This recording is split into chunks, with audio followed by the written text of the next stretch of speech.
presentation. But since we are opening, first I would love to introduce to you or recognize the presence of the EU delegate. He is representing the European Union in the country, so it's a pleasure to have her at this meeting. It makes our meeting important. My pleasure. Thank you. And also, I cannot underestimate the presence of Ministry of Environment. Is anybody here from Ministry? They are supposed to be here actually, and Ministry of Water, Department of Water Resources, any National Environment Agency who are the custodian of the parent project that we are meeting here to discuss, and also from other institutions like fisheries. Is there any fisheries representative here? Welcome, sir. And all of you, your presence is duly respected. So we hope that by the end of the day we will be able to inform you about our project. And certainly it is a project that affects all of you. That's why you are invited to come here. So to cut things short, I would like to invite Sambajao to make a statement, and then after we can can we just give a few minutes for the DCC clearance? All right. They are on the way coming. Yes. All right, because the parent project is supposed to be here actually. So, but it won't be a problem if we proceed. When they come, they can make a statement. It would look ugly for us to sit down and keep silent until they arrive. Is to welcome the project coordinator of DCC Plus, the parent project of the small project we are launching today. So they are the funders of our small project, and it is a pleasure to welcome him to the meeting, but also give him the chance to at least make some statement on the parent project for us to understand where everything started from. Because ours is from small grant project, and it's some of the very important components, or one of the very important components of the project, which is coastal monitoring or coastal observer network. So, Mr. Uncle, I welcome you, sir. The DCC clause is a successor to GCCA, which was implemented between 2013 and 2015. And when it was implemented, there were certain milestones that were achieved, and to enhance the sustainability of those milestones, it was felt that it is important that we have another project that will build on the successes of the previous project, and hence CCCA Plus was conceived in order to enhance the gains of the CCA. And one of the key milestones achieved during that project was the development of the national climate change policy for the Gambia, and also the development of an integrated strategy for the management of the coastal zone, and as well as a management plan that is designed to ensure the establishment of a secretariat at the level of the National Environment Agency that will be tasked with the responsibility to coordinate the integrated coastal zone management process for the Gambia. And additionally, there was an ICZM draft bill that was developed. Now, under this project, we want to ensure that those milestones are completely taken through the process to ensure we already have a policy, we also have a strategic plan, we have a management plan, and we also have a bill that will ensure the regulations required in the establishment of an integrated coastal zone management process. However, if we are to look at the essence of an integrated coastal zone management process, it would be realized that you cannot implement an integrated coastal zone management process without the involvement of all state actors in the process.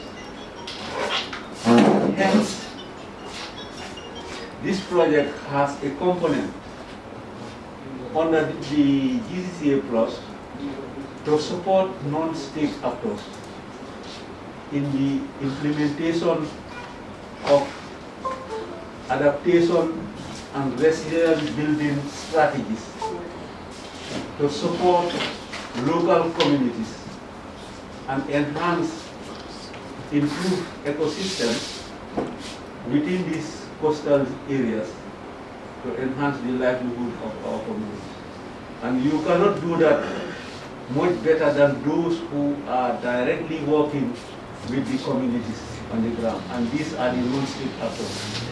So we had almost $56 million that was earmarked for this grant component. Unfortunately, 8 grantees successfully signed the contract, and they were provided with the project funds to ensure that they implement the activities in line with the thematic areas that were highlighted, through the partnership with National Environment Agency and other national institutions. So these thematic areas were identified and they applied for the grants, and now the grants were disbursed, and we expect from April when it was signed that so far something must have been implemented along the line. And ERI became one of the beneficiaries to those grant funds. And here we are today launching the project with partners, stakeholders, communities, and I am definitely delighted to be part of this launching process, and hope that we will continue to work with our partners in enhancing the resilience of our communities as well as our ecosystem to the impact of climate change. So with these few remarks, I want to thank you all for your kind attention.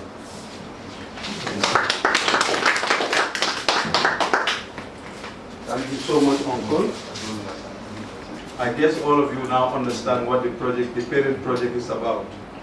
So now I would like to invite the country representative for ERI, European Research Institute, to make some deliberation on the project and on his organization and the need for the project.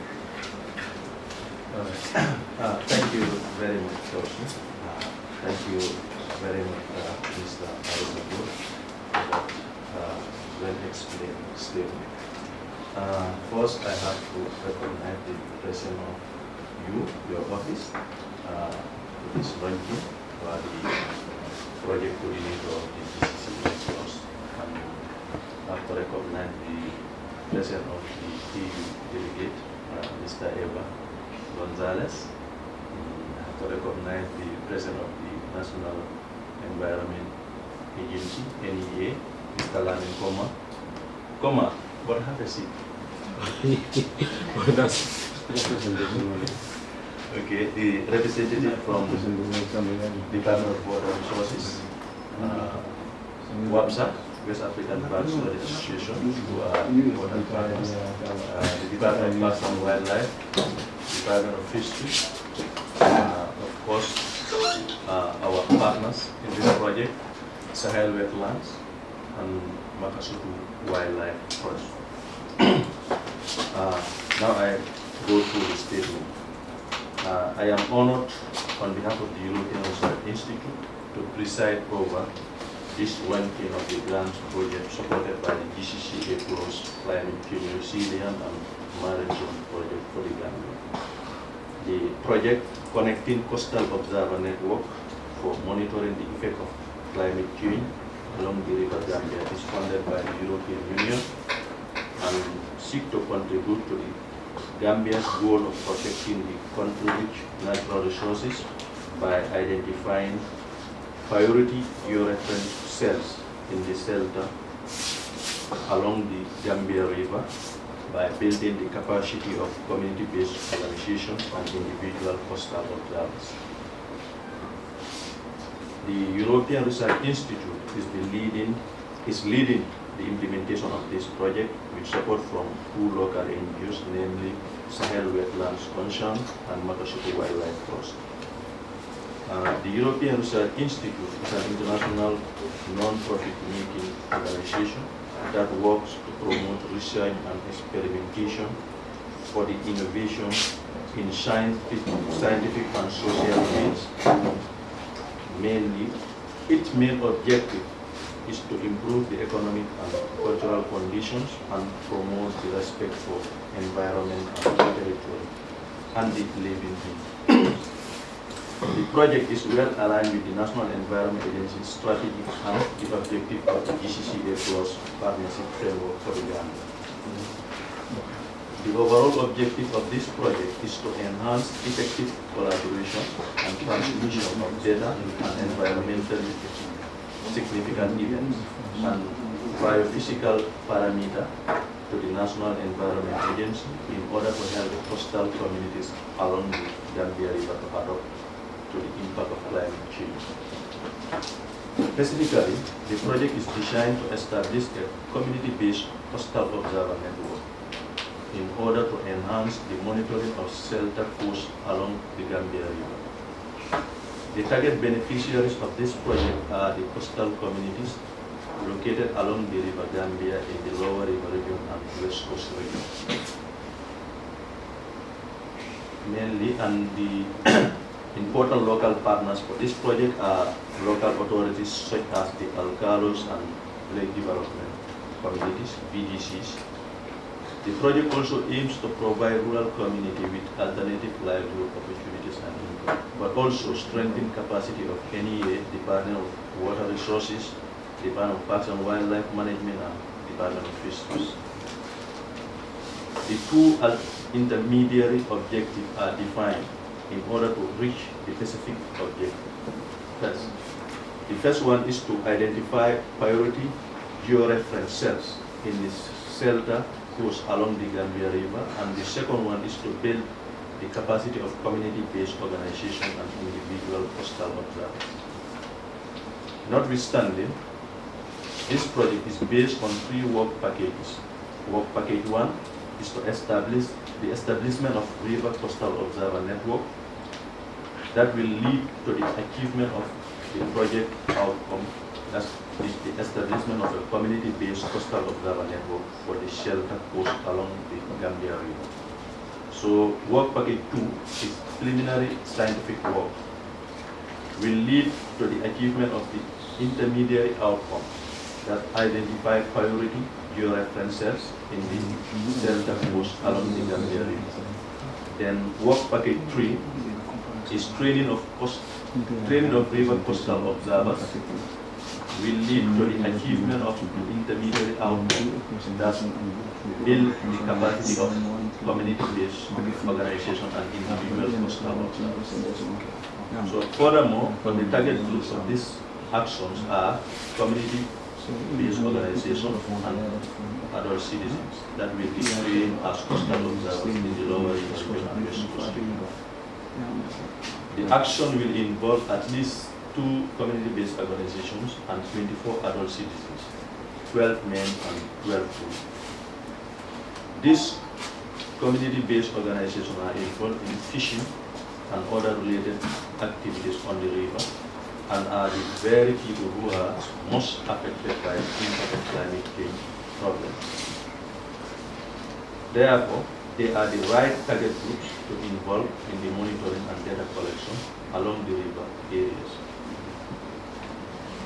Community-based organizations will support the project team in the selection of individual coastal observers and assist coastal observers throughout the training and testing phases. Community-based organizations have the necessary organizational capacity to mobilize citizens for the training and monitoring activities. Furthermore, the final beneficiary will be the coastal communities located along the River Gambia, as I said. As local authorities, they can facilitate and give advice based on local knowledge. They are very useful to give historical accounts on issues of climate change. For a successful implementation, it is essential for all actors to fully understand the project target, goals, and objectives. Because of its timely importance, strong collaborations among the partner institutions is required, especially the national environment agencies. So I thank you all for giving me this opportunity.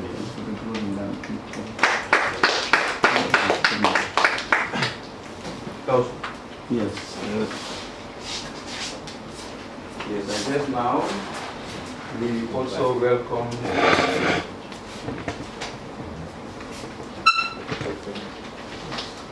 and now, Madam, it is your turn to make your statement, and that will be regarded as the opening speech for the workshop. After that, after your speech, we will go directly to the real presentation.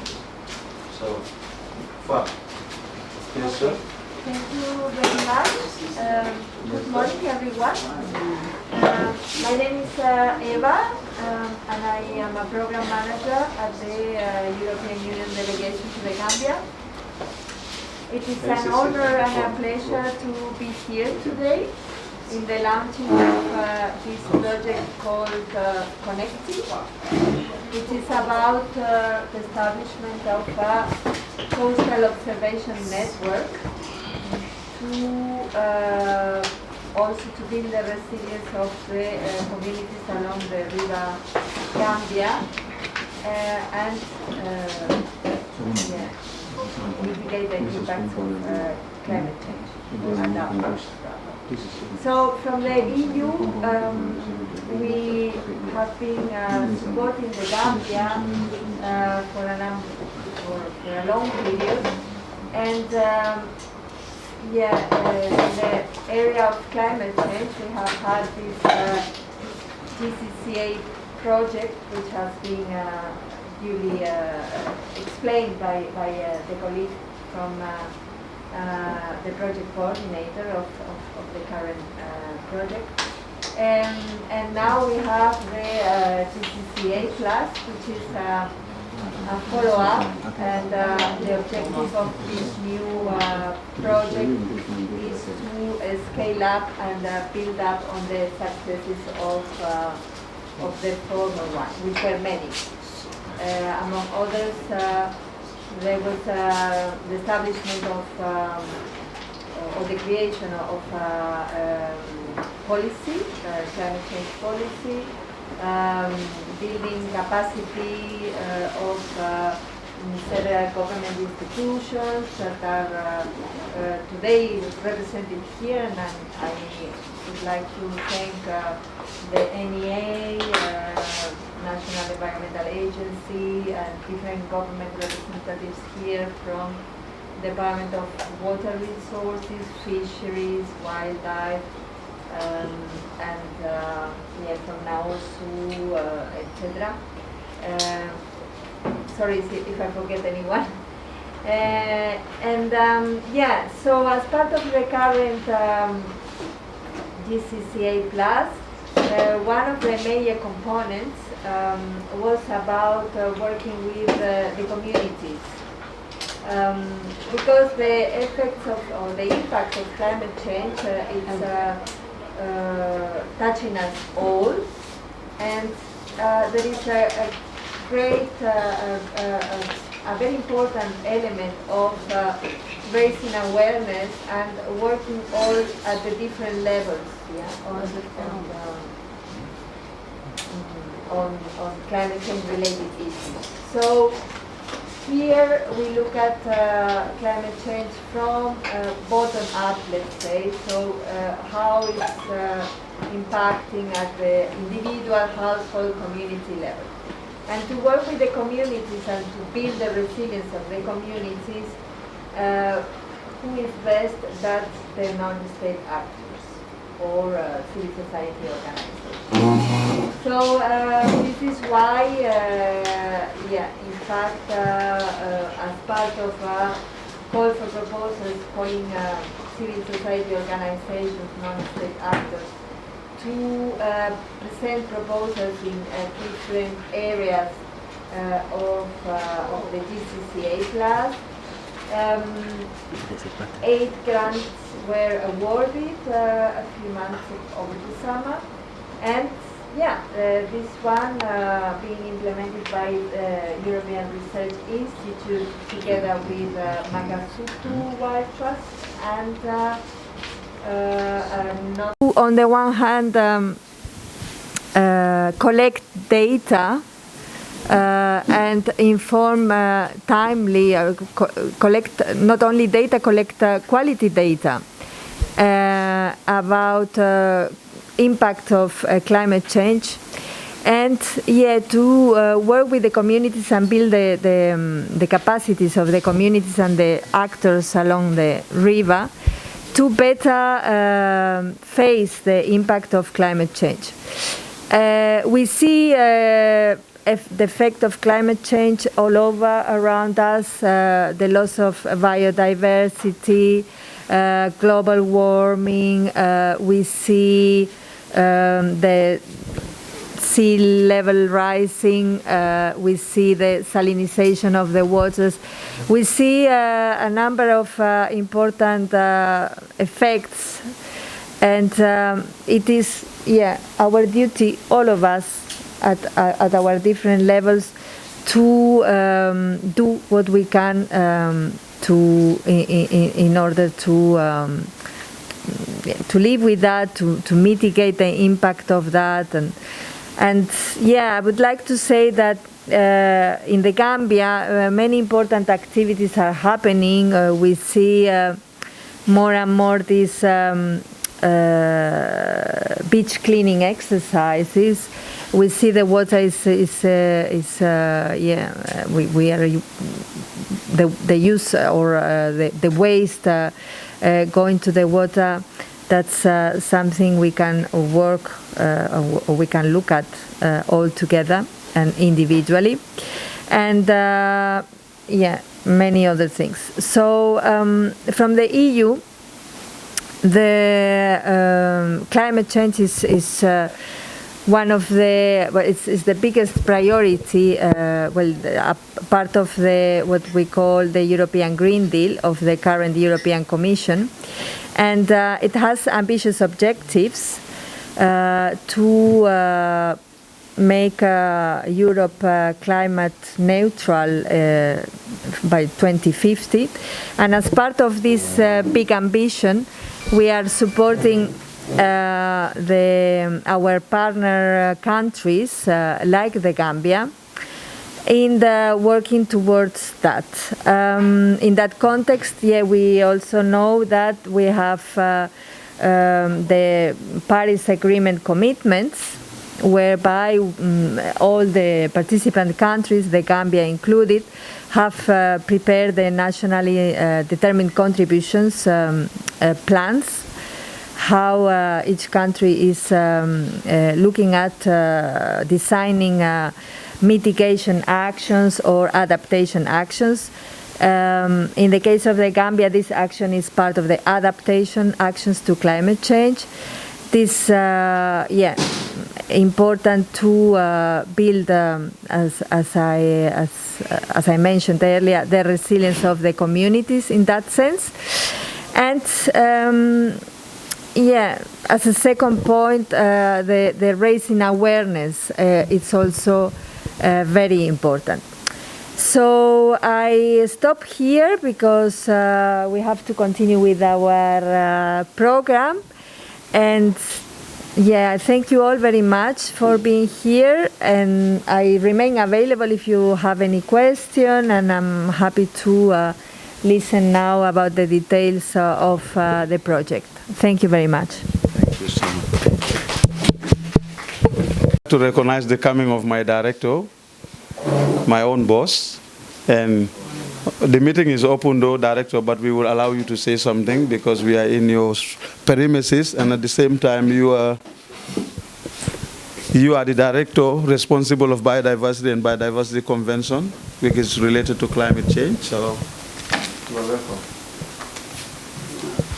welcome. Good morning to you all, and I welcome you all to Department of Parks and Wildlife Management. My name is Mohamed Lamin Gassama. I'm really very happy to welcome all of you to this very important initial meeting here, because it is important that we are charged with the mandate of looking at biodiversity estate of this country. This includes both terrestrial, marine, arboreal, etc. So it is fundamentally important for us to work with CBOs to complement the efforts of government, as we are state actors and they are non-state actors. As the project implies on monitoring impact of climate change, this is a very important aspect in the coastal areas here, because nearly 90% of all wildlife protected areas are located in areas we call coastal areas of the country. These are very important. Some are mere state management protected areas, others are community conservation areas, and others are both, where state manage with the communities. So it is very important that as climate change across the board, no one is left in this. Although as a nation we are very proud that we are one of the countries that has made the compliance targets of the Paris Agreement that's just been released. This is a kudos to all Gambians, regardless of your background, whether government, public or private. But this is a collective effort of all the country to achieve that feat. As protected areas, state can fund everything in these areas, but we are very much cognizant of the fact of the important roles civil society groups and CBOs play in the management of protected areas and biodiversity in the country. Therefore, we can see in many areas in the Gambia here, climate change is having a devastating impact on biodiversity. One key area is climate change is driving a lot of farmers from upland into lowland. And lowlands are important niche for biodiversity. If you go into the middle half of the country, where we have a large concentration of hippos, this is a problem, because the freshwater volume of River Gambia is shrinking, naturally is shrinking with population. The size of this country is fixed. It cannot be increased, it's not going to be reduced. Therefore, we must learn to coexist and mitigate climate change. We emit very, very, very little in the country. As a country, Gambia emit very, very little. But then we must learn to mitigate, as these animals also are learning to mitigate. Before, if you come to Abuko Nature Reserve here, most of these primates do synchronized birthing. That means they give birth between August and September or to late October. But now even May, you can see monkeys carrying babies, because climate change is having drastic impact on their habitat. Naturally, correspondingly, is having impact on themselves. And as I said, if you go into the other areas, this has increased level of competition between human beings and wild animals. We are competing for the same food self-sufficiency. We both want to feed. If you go to other areas where climate change drives people from upland into lowland, lowland is where hippos survive. Lowland is where other wild animals also thrive. If you chase them off land, they'll go into the river. You plant your rice fields. At the end of the day, when seedlings grow, this becomes a very good attractant for them. They'll come out and graze, and it is going to naturally increase conflict between us and them. If you go to other areas, people are competing with baboons for food. When you go into all these sandy markets here, you see a lot of people selling kaba, a lot of these wild fruits. these are animal foods. But because climate change is driving people to nuts now, there's no speciality. Everyone is trying to forage whatever you can. So what do we do as a country? What do we do as a people? What do we do as a nation? This is why government is trying to do, we are trying to do paradigm shift in biodiversity management, that is trying to conserve as much areas as possible to mitigate impact of this climate change. People are indiscriminately dumping into protected areas where these animals are. Unfortunately, plastic is causing a lot of damage into wildlife, not only on domestic animals, but even on some wild animals too. It's having a serious impact on them. So therefore, this project is timely and is coming at a very good opportune moment for all and sundry. And to tell you the truth, we are very happy to work with these NGOs as we've been doing. We've been working with them over the years. And government is fully aware of their importance in helping to strengthen and implement the policies that we formulate as a sector in long-term conservation of biodiversity, not only now, but in the longer term. As in the Gambia here before, we used to count more than 135 different species of wild animals in the country here. But nearly a quarter of these have disappeared, either through anthropogen means or through climate change. That's why the last elephant was shot in this country here in 1914. And the hippo population is also going down. So where they are, the territory is shrinking, they'll be competing with people to survive. Other species, which are called agricultural vermin, are correspondingly increasing, like the warthogs or bush pigs are increasing around the country. Baboons are rapidly increasing because they proliferate very, very fast. There's no natural predator for them, no one is checking on them, and we don't eat them as humans. And this is a very difficult situation. Although I see no problem in us consuming baboon meat. It's a very good delicacy if anybody wants to try. At least, but it is important that we are very happy and we want to assure the EU delegate and all and sundry here that this department would stand long and tall with the CBOs. We'll be giving them our 100% support. As you know, some of the CBOs are housed here, and we've been working very closely with them, and our commitment to support them through and through would always be unquestionable. Our doors are open. You can all the time call on us as a dependable partner because we've recognized the important role you play in implementing Biodiversity and Wildlife Act and all other policies that this department is striving by extension of Ministry of Natural Resources and Environment that encompasses both forestry, environment, and wildlife together with Secretary of Climate Change. And on that note, I welcome you all here, and I'm saying thank you so much. So, you are welcome. Koma is welcome. So,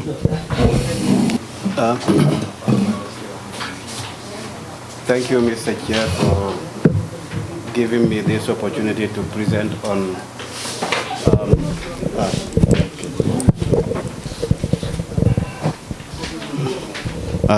as I was saying, just want to express my gratitude to the chairman for giving me this opportunity to present on coastal observation. My name is Lamin Koma from the National Environment Agency, and I'm the program manager and head of the Coastal and Marine Environment Program. Before going into the presentation, so let me just apologize for coming late, because though I found that the session has already started. I have another engagement where I want to rush to because I have to make another presentation there.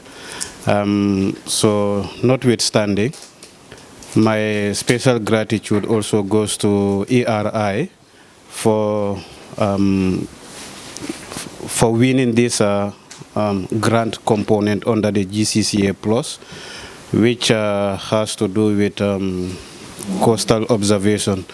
This is important because when you look at our area of expertise, that is the Coastal and Marine Environment Program of the NEA, one of our key mandate is monitoring of the coastal environment of the Gambia.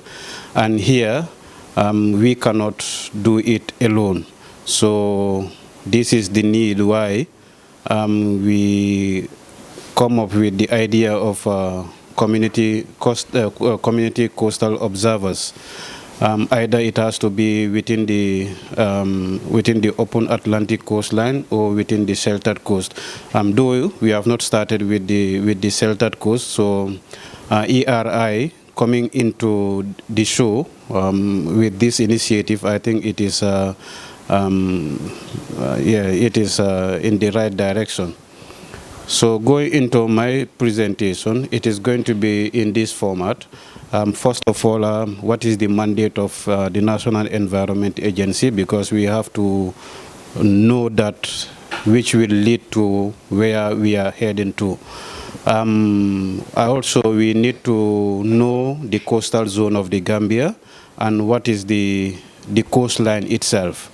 Why coastal zone management, and finally the need for these community coastal observers. Basically, as it is in our name, which is the National Environment Management Act of 1994, which is under review at the moment, and also our policy document, which is the GEAP, the Gambia Environment Action Plan, which is also reviewed, and it is in its final stage. I think it is already validated now. So we have the GEAP 3, 2019 to 2030. Yeah. So in these two documents, our mandate basically is in this form: to promote, coordinate, and support the formulation of national environment policies, and to guide the execution of these policies in coordination and cooperation with other agencies of the government, as well as to propose to competent government authorities any general or particular measures destined to facilitate the execution of government's environmental policies. So we are a regulatory body as well as coordinating agency. So regulatory, we have to regulate environmental policies in the country where someone or something is found wanting. So what the rule says will be applied to you.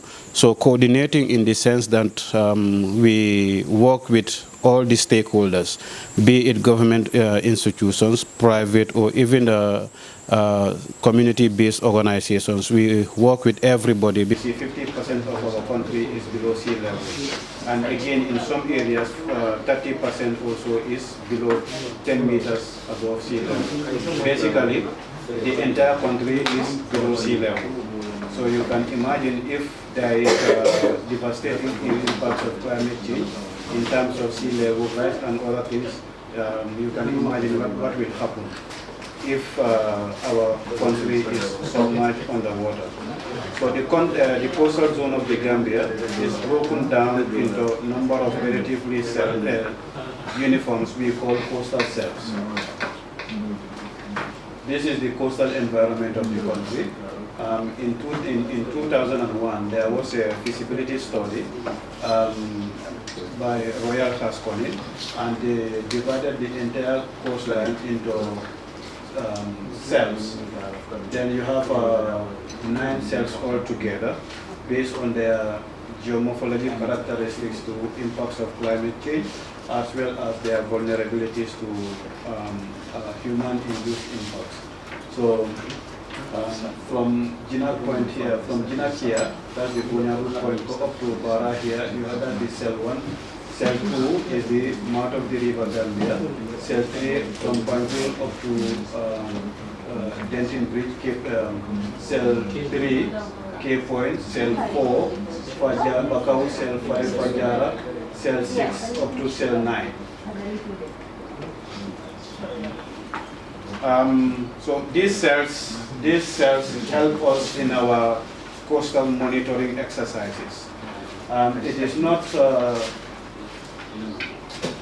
what happens in a particular cell may not be the same as what happens in a neighboring cell, because the geomorphologic characteristics in those areas are quite different.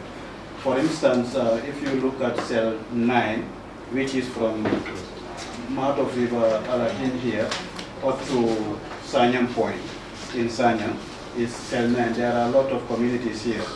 So, and basically this environment is a sandy beach, and also you have socio-economic activities taking place, particularly fishing, that is the artisanal fishing. So what happens here may not be the same as what happens in cell 6. Cell 6 is that's the Senegambia area from Monkey Park up to not Bolt Cave, Porto Point. So here basically what entails here is tourism activity. So you can imagine what happens here will not be the same as what happens here. So this is how we, let's have one meeting. This is how we have monitoring exercises every normal circumstances. On a weekly basis, the team will go out to all these sites, including the shelter post and also along the river, to monitor impacts of one, climate change, and two, anthropogenic activities that are taken in those areas. So we all know our coastal environment is facing serious environmental challenges, which ranges from coastal erosion, overexploitation of the resources, either living and non-living resources, land degradation and habitat fragmentation, coastal tourism, sand mining, and pollution from land-based activities. So there are some of the pictures entailing here impacts of coastal erosion. There's overexploitation of the fisheries resources, impacts of sand mining, coastal tourism, pollution of the marine environment from land-based activities, and land degradation. These are all taking place within the coastal environment. And this is why the need for effective coastal zone monitoring. And like I said, the coastal unit of NEA cannot be at these sites, at all these sites on a daily basis, including the sheltered coastline. So this is why the need for having community coastal observers. We have it in our plan activities that we need to establish community coastal observers. We have community coastal observers from here up to this area. So coming up with ERI for community coastal observers along the sheltered coast, I think it is timely and also in the right direction, right? So we are going to applaud them very well for coming up with this initiative to complement the efforts of National Environment Agency as well as support from the GCCA Plus project. So why the need for observer networks now? The need to identify local volunteers. They are basically volunteers. Why the need to identify local volunteers as community coastal observers for ensuring sustainable management is indeed relevant, given the continuous trend in the destruction of coastal and marine environment. Look at these pictures. There are lots of destructions taking place, whether it is in our marine environment. A lot of our fisheries resources are being depleted, though we know that globally the fisheries resources is going down, and Gambia is not an exception, but we have to apply precautionary principles in order to have the resources available for us. But the destruction is taking place, and always, though we are not regulating the fisheries, we are not enforcing fisheries regulation, there is another institution doing that. But if we see that they are not enforcing accordingly, and what the environmental laws applies, we're going to inform them to do the needful. Also, destruction along the coastal environment.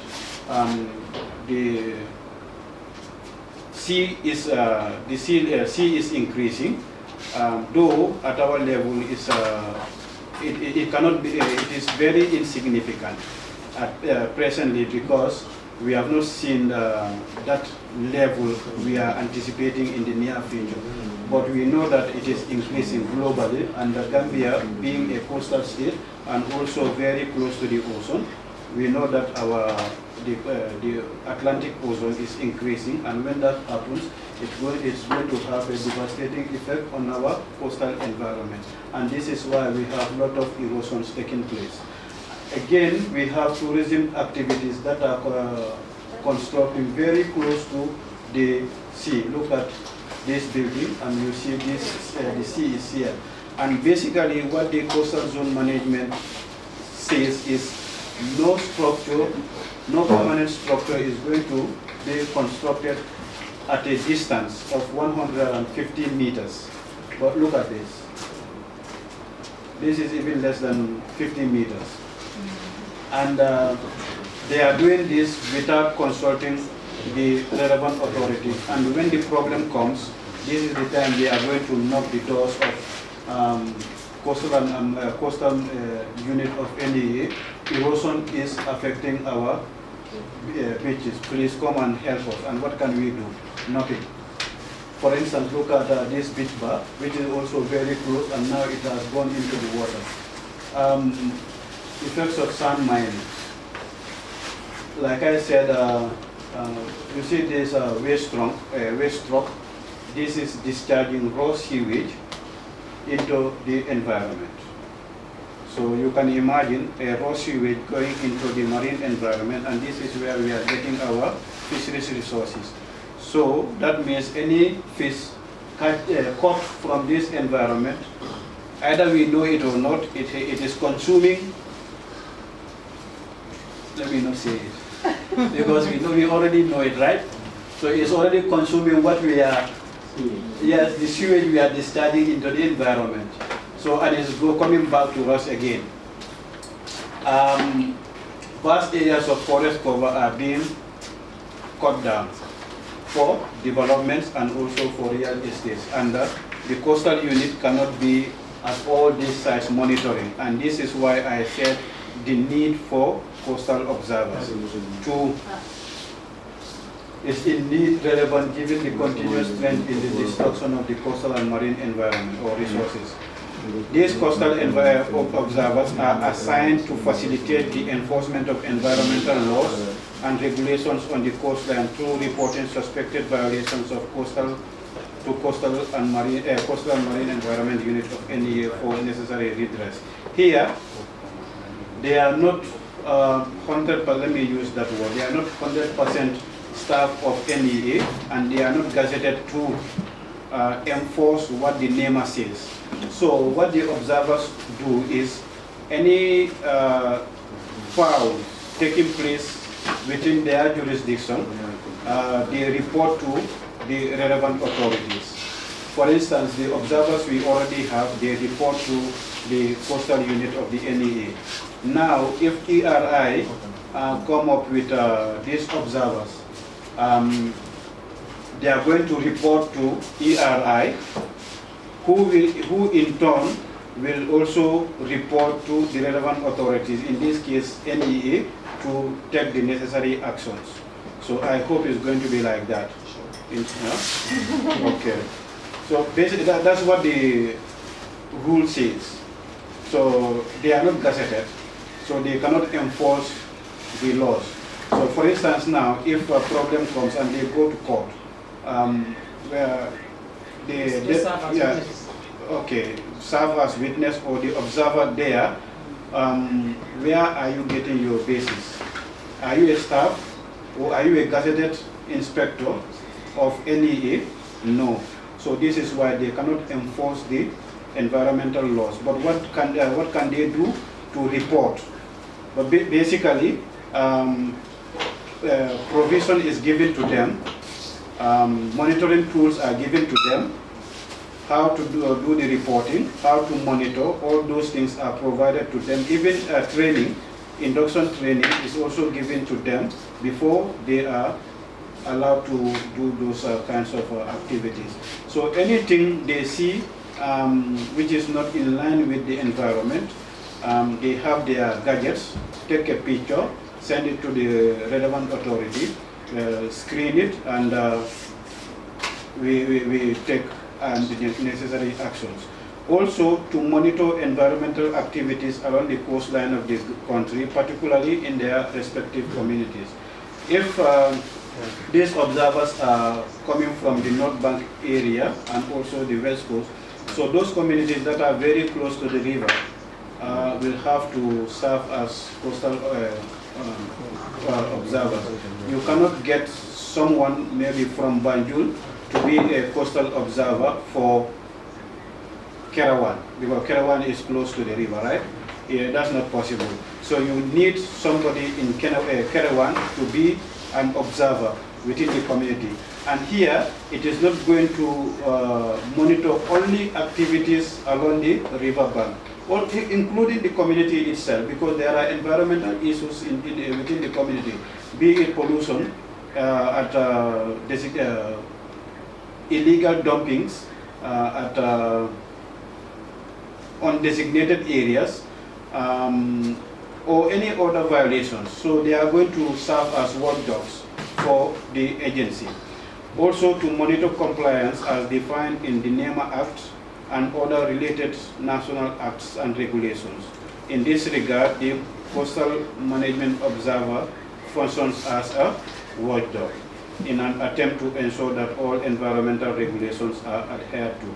We don't have only coastal zone management handbook. We have different environmental policies, so they need to understand those policies in order to effect their monitoring activities. Again, to maintain a line of communication with NEA on a frequent basis, especially when there is environmental emergencies that need immediate action or attention and action. Yeah. Here, ERI's observers will report to the principal, who also will report to NEA for redress. So those ones that were facilitated by NEA, they report directly to the unit. They also facilitate collaboration between the coastal observers, the VDCs, and the alkalis, basically the main stakeholders within their respective communities, on tackling waste management issues in their individual communities. Like I said, it is not only those areas centered along the river, but within the communities. They can come up with plans. At the end, maybe if it is launched, this is launched, we can come up with a plan, a monitoring plan, as to what they are going to do in their respective communities for easy collaboration and between you, the observers, and the project, in this case, NEA. Assist in building and tightening relationships, especially between main stakeholders on the grassroots level. They are from the community, so they know the community itself than us. So here, they're going to facilitate that. They have every now and then focus group discussion with the community on sound environmental management, on pollution control, on waste management, on fisheries regulation, things like that. And also assist in facilitating regular meetings between the local communities and NEA. For instance, if we are to have a sensitization or awareness creation in a respective community, so these they will serve as a liaison and facilitate that regular meetings for us.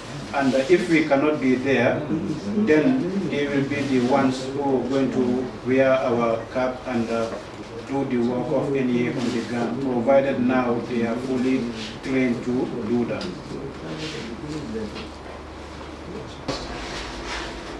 Co-applicant on this GCC project. As I said, I'm representing Makasulu Wildlife Trust, but I'm going to present on behalf of the three organizations that are implementing this project. That is European Research Institute, Sahel Wetland Concern, and my organization, Makasulu Wildlife Trust. As you have already been aware of the project's aims and objectives, and I'm sure after me, my co-applicant will also come and elaborate more on the project's aims and objectives. Makasulu Wildlife Trust, to start with, it is an organization that has been existing here since 2001, and within the house of Department of Parks and Wildlife, not only housing us, but they support us morally. So therefore we are very grateful to them. Again, before going forward, we thank the EU for coming into the aid to implement the projects that is beneficial to the local communities or the humanity in general. Because as we all know, climate impact is affecting every life in the world.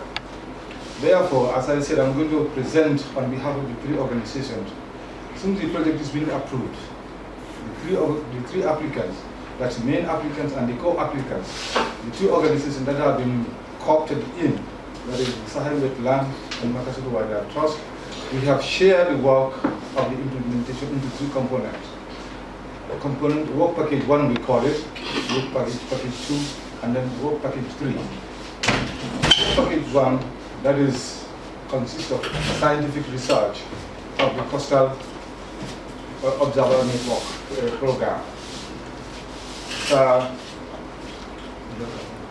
Okay, this is work package 1.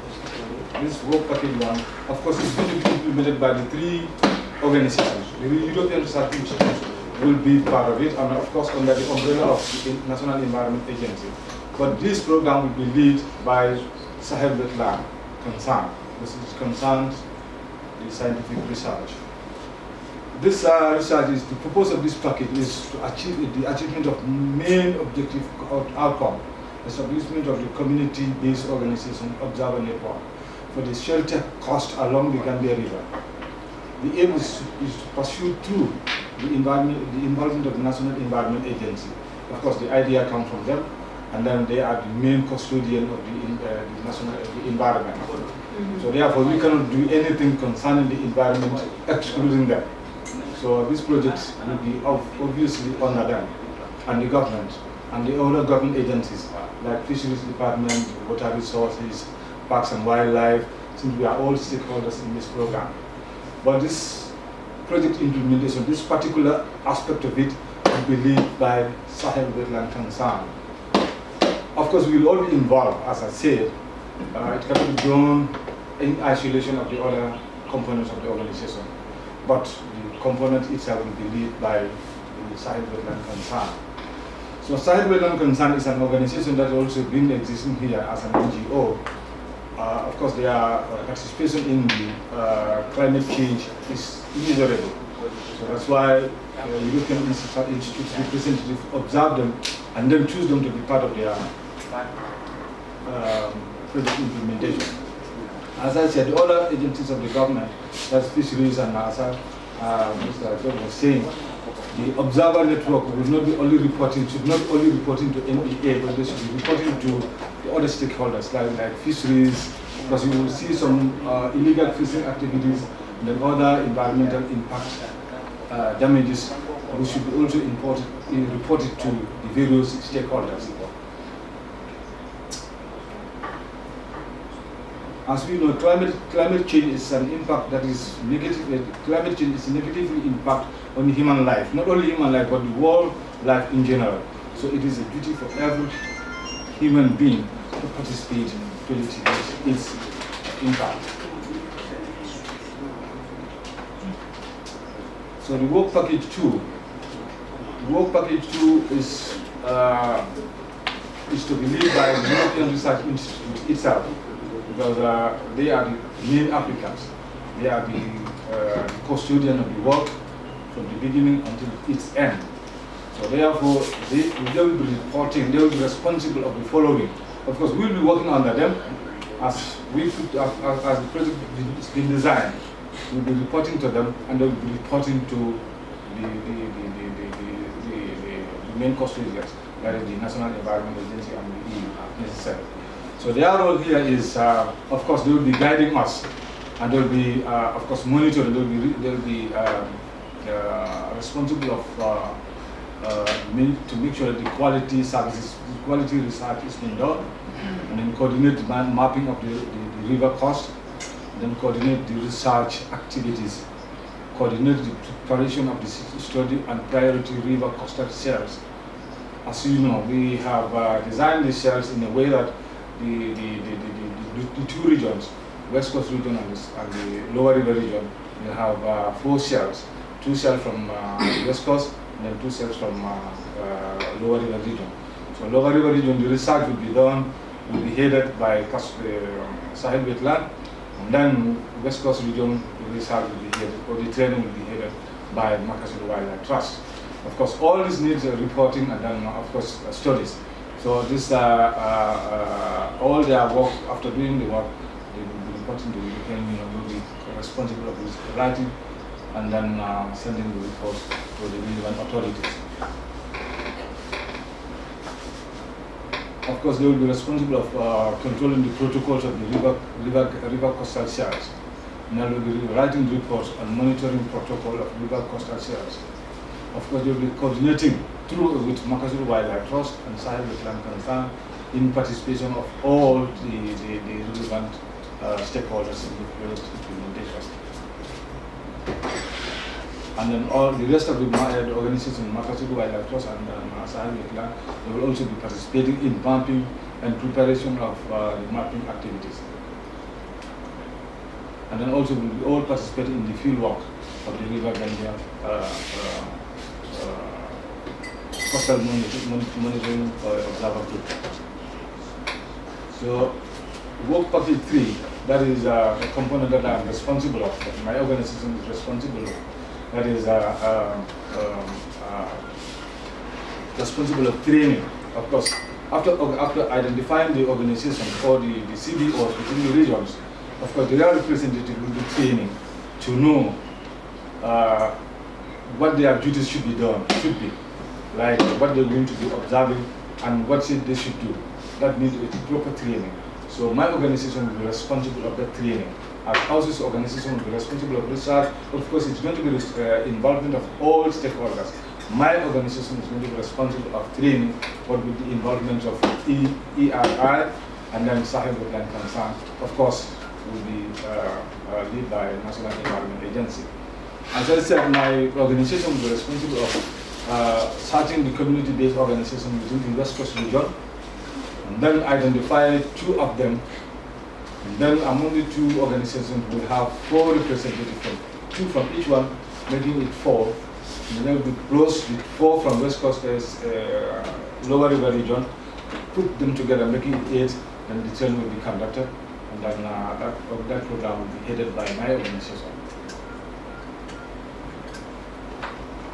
And of course, my organization will be responsible of providing the definition of the training program, providing necessary equipment for the training, and then that will be done, of course, through workshops and then other activities. Of course, the European Research Institute and Sahel Wetland also will be part of my activities, as I've been part of their organization, their activities. So these are 3 components of the implementation of this Gambia River Coastal Monitoring Observer Network. Council will come to elaborate more on the main objective, as I said. But the 3 components that it should be involved in this implementation is these 3 components: the training, research, and then of course main coordination. So therefore, I will not stop without thanking the EU, the European Research Institute, for choosing us to be their partner, and then of course Parks and Wildlife Management for housing us, and then of course the National Environment Agency being the main custodian of the national environment activities. And then of course the press that are present here will be of course hearing the program for the world to see what the Gambia is doing on the climate change. And then the other stakeholders, that is Fisheries Department and the other departments that are present here, thank you so much for your kind attention. We're lucky to be working for Department of Parks and Wildlife. Our idea is to conserve natural resources for today's generations and generations that are coming afterwards.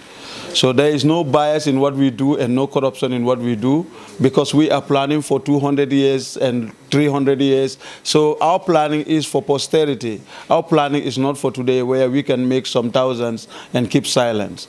But we have a task that certainly belongs to everyone. Biodiversity is everybody's business. Climate change was an environmental problem. It becomes a development agenda, but when I started this work, it was an environmental problem. And I pursue it as an environmental problem that I should battle with every day.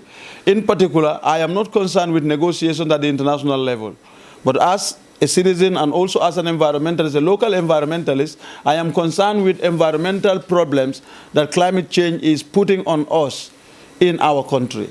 Not only climate change, but also problems that is coming because of our own practices, our own activities, sometimes even with governmental development activities, sometimes with individual behaviors. So, since my department is in charge of conservation, let's go. The outline of my presentation is really short.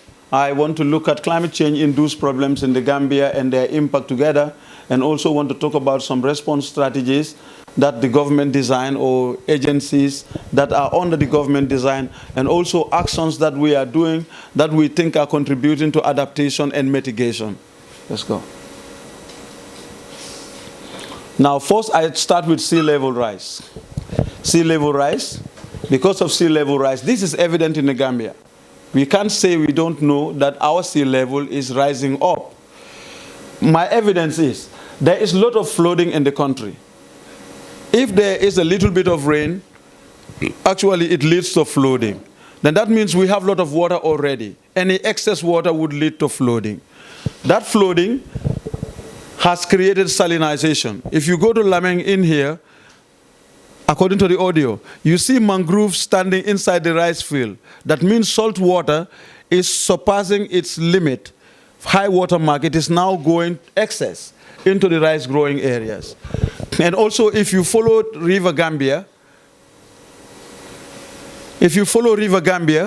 you can see that mangroves used to be in Kudang, but not Kuntaur. Today they are up to Kuntaur, which means that salt water is invading or colonizing River Gambia also. The reason why perhaps salt water is colonizing River Gambia is also because there is not a lot of water coming from the Futa Jalon Highland. There are so many reasons why not a lot of water is coming from Futa Jalon Highland.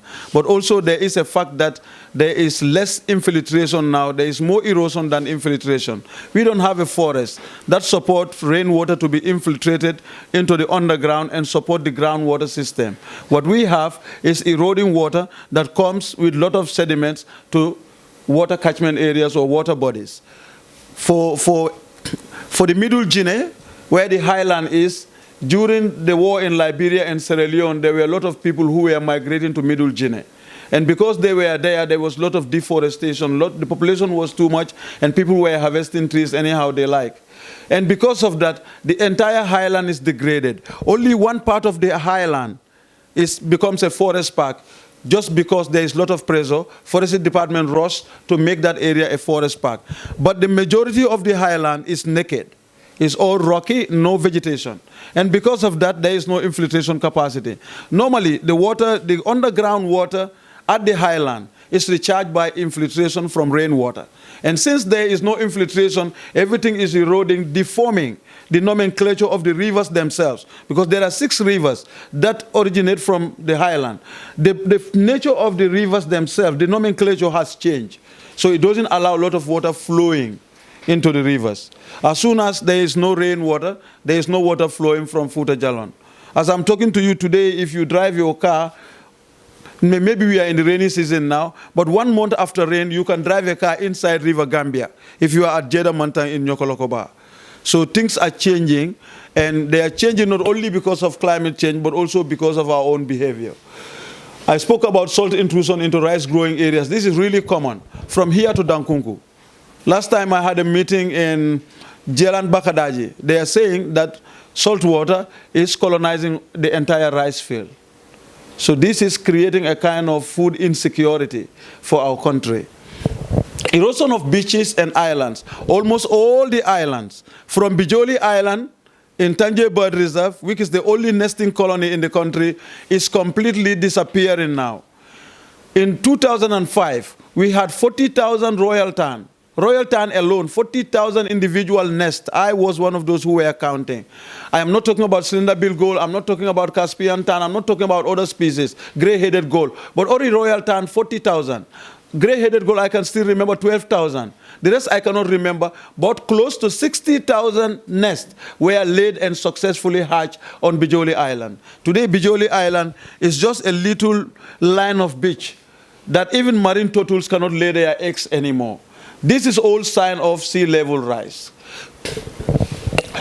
All the islands, apart from Bijoli Island, now all the islands from Tambi up to Pasoli Island, all the islands are eroding. Go inside Tambi, you will see mangrove falling down, mangrove falling down. All the islands are eroding.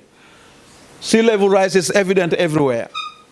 Mangroves are falling, the islands are getting smaller and smaller.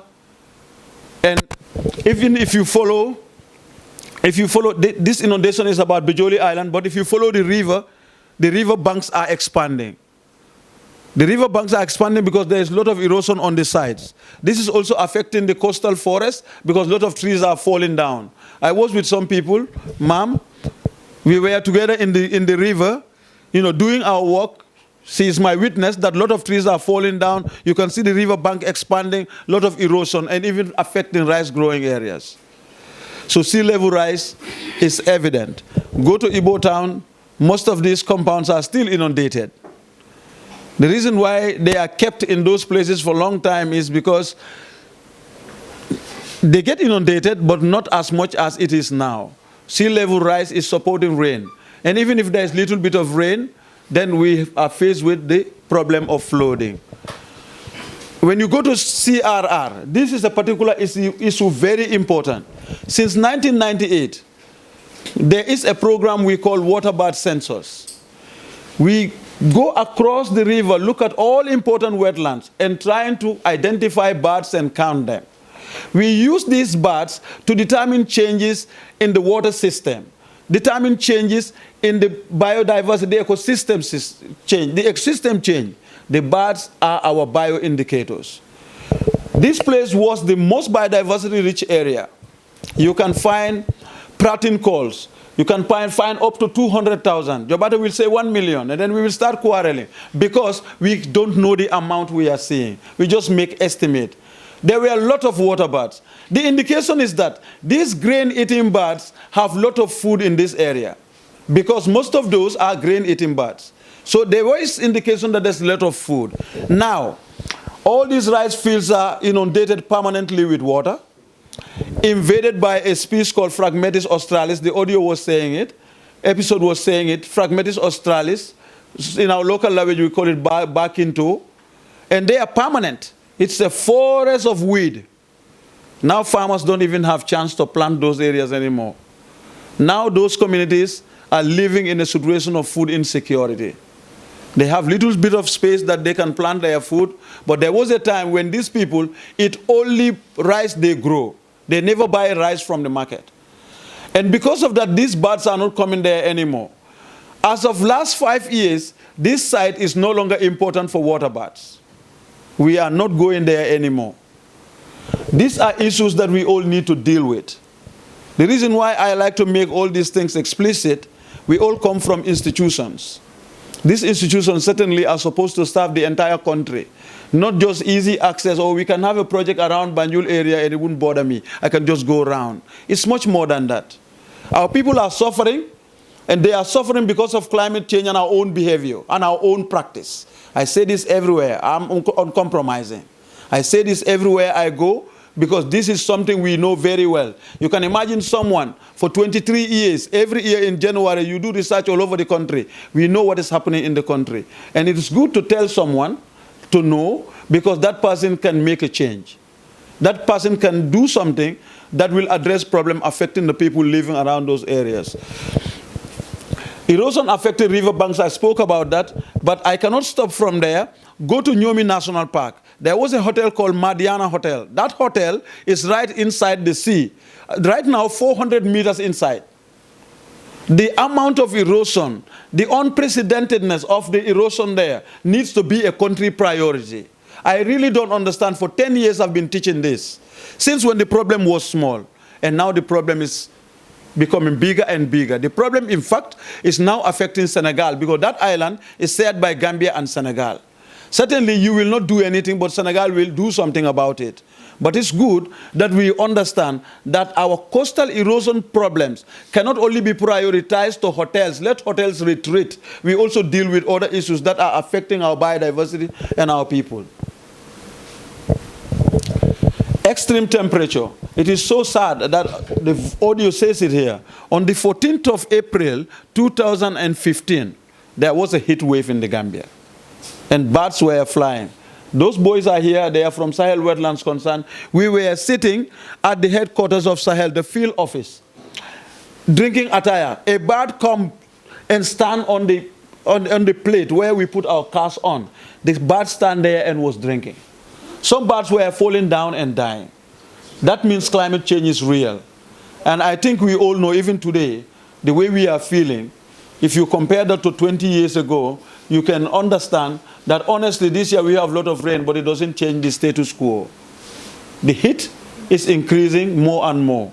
And this heat is going to affect us. A lot of wildlife are dying.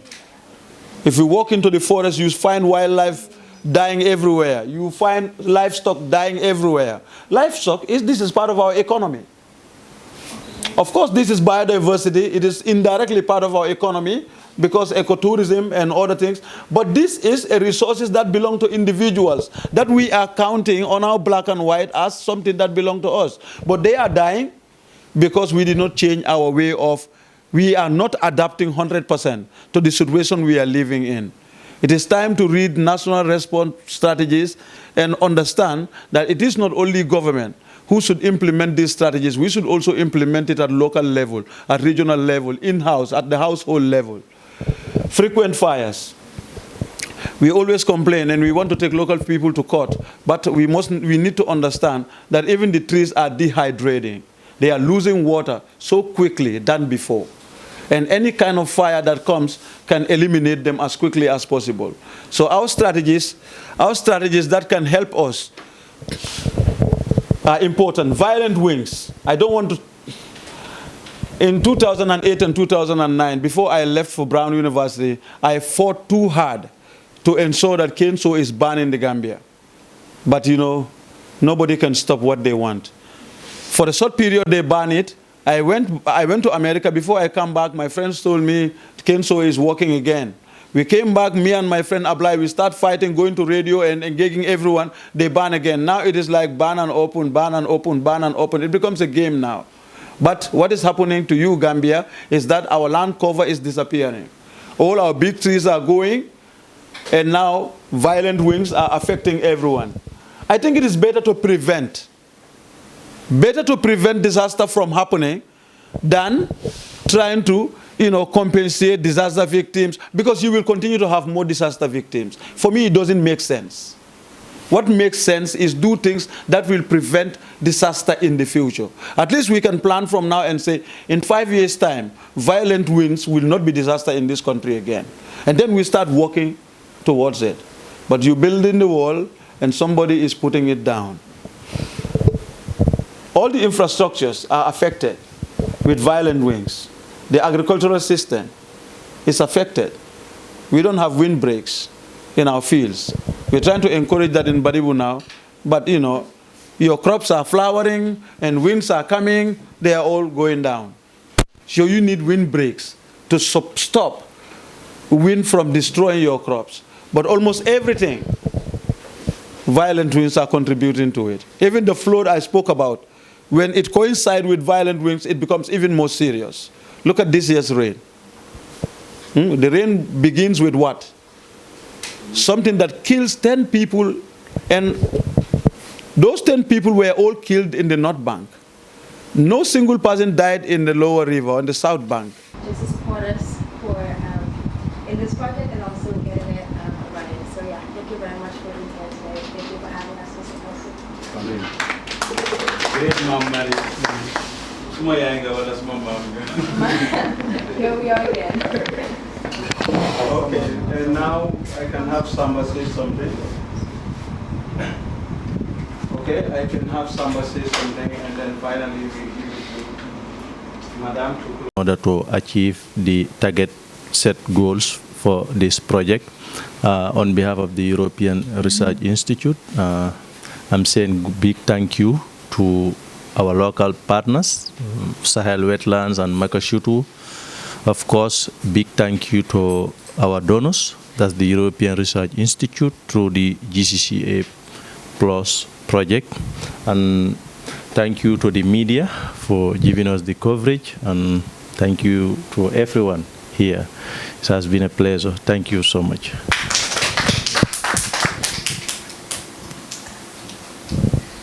Okay, so yeah, thank you everyone. Very inspiring morning. A lot of things that I have learned.